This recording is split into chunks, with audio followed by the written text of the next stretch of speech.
The New York Trilogy consists of three partly overlapping novellas written by the American author Paul Auster between 1985 and 1986 and published together in a single volume in 1987.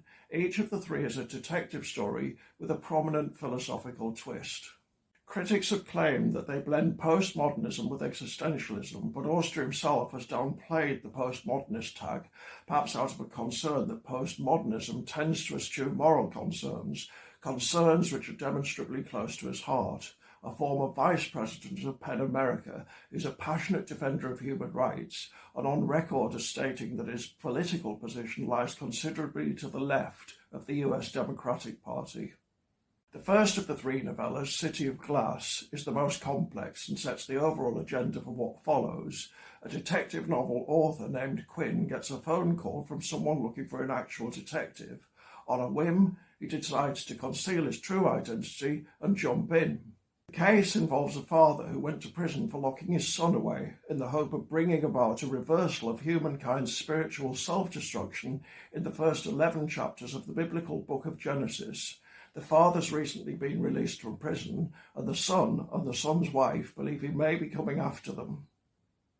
Quinn, incognito, eventually manages to meet the father, but he can't tell whether he's a genius or a madman or something in between.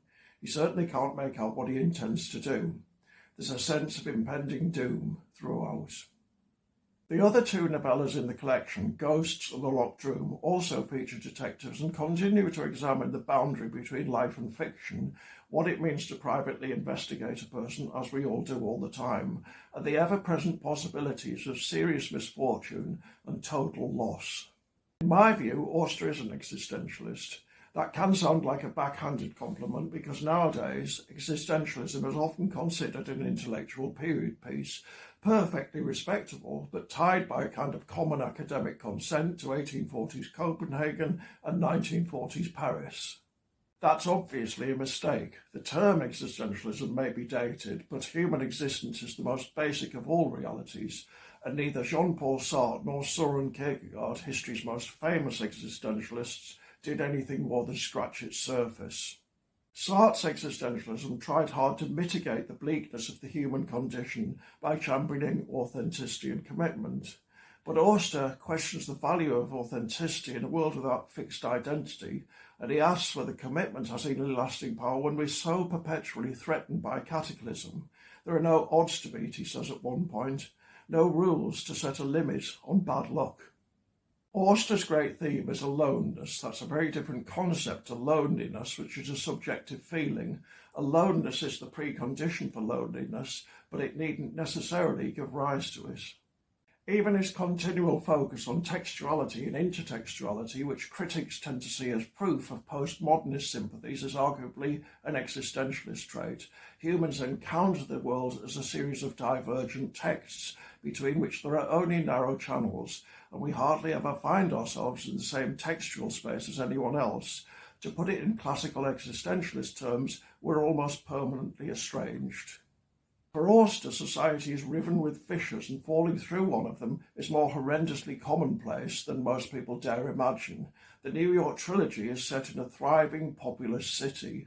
For an existentialist novel, that works far better than one set, like Sartre's Nausea, in a provincial backwater. We're never so alone as we are with other people.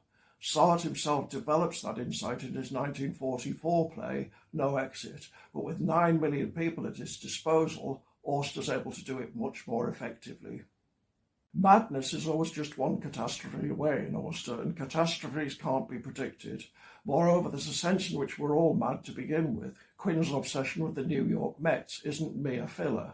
There's a prolonged meditation in chapter 11 of City of Glass on the different people who've fallen through the cracks, all of whom are, for all practical purposes, lost forever.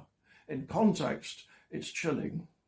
What Auster brings to Sartrean existentialism that Sartre himself doesn't, and this is also true of his subsequent novels In the Country of Last Things, Moon Palace, and The Music of Chance, is a profound consideration of the problem of what philosophers call moral luck.